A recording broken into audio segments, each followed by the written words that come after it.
Nationalism एक ऐसी movement, एक ऐसा कंसेप्ट है जो डेवलप हुआ था लेट 18 सेंचुरी में, जब कुछ लोग जो same language, same culture, same race, उन सबको शेयर करते हैं, तो वो एक नेशन बनाते हैं। जो नेशनलिज्म है उसका मतलब यही है, उसमें नेशन के लिए जो लॉयल्टी है वो सुप्रीम है, कि भाई जो आपका देश है उसके लिए आपकी लॉयल्टी होनी चाहिए। अब जो नेशनलिस्ट लोग होते हैं वो ये बिलीव रखते हैं कि उनका जो शेयर्ड बिलीफ है, कल्चर है और ओवरऑल नेशन है वो बेटर है बाकियों से।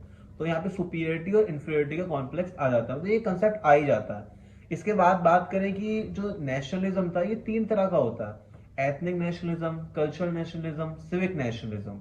अब जो ये कंसेप्ट है इसका एक लिटरल मीनिंग ये है sense of belongingness and pride in own nation या ओन कल्चर। ये जो इसके जो सेंट्रल मीनिंग है या जो इसके सेंट्रल कैरेक्टरिस्टिक्स हैं वो है national autonomy, national identity and ये लोग ये बिलीव रखते हैं कि जो हमारा देश है वो ज्यादा बढ़िया है। इसके बाद हम बात करें इंडिया में, जो नेशनलिज्म कंसेप्ट था वो डेवलप हुआ था फ्रीडम मूवमेंट्स के दौरान, जैसे non cooperation movement, civil disobedience movement, quit India movements.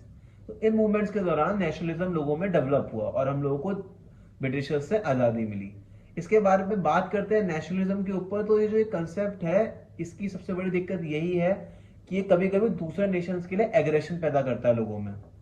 तो ये चीज इसके कॉन्स में जाती है कि ये चीज थोड़ी सी इसके बारे में क्रिटिक्स में आती है।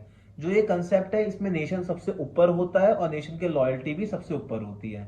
आज के टाइम में भी ये पूरे वर्ल्ड में प्रेवलेंट है, बट आज के टाइम में जब हम एक ग्लोबल वर्ल्ड की तरफ बढ़ रहे हैं या एक ग्लोबल विलेज की तरफ बढ़ रहे हैं तो नेशन स्टेट के कंसेप्ट को रेलिवेंस थोड़ा कम होता जा रहा है, बट स्टिल अभी भी ये पूरे वर्ल्ड के अंदर है। और जो नेशनलिस्ट लीडर्स हैं पूरे वर्ल्ड के अंदर आज के टाइम में हैं, उन्हें बहुत फेवर मिला हुआ है उनके नेशनलिस्ट इमेज की वजह से, और नेशनलिस्ट लोग उन्हें पूरे वर्ल्ड में सपोर्ट करते हैं।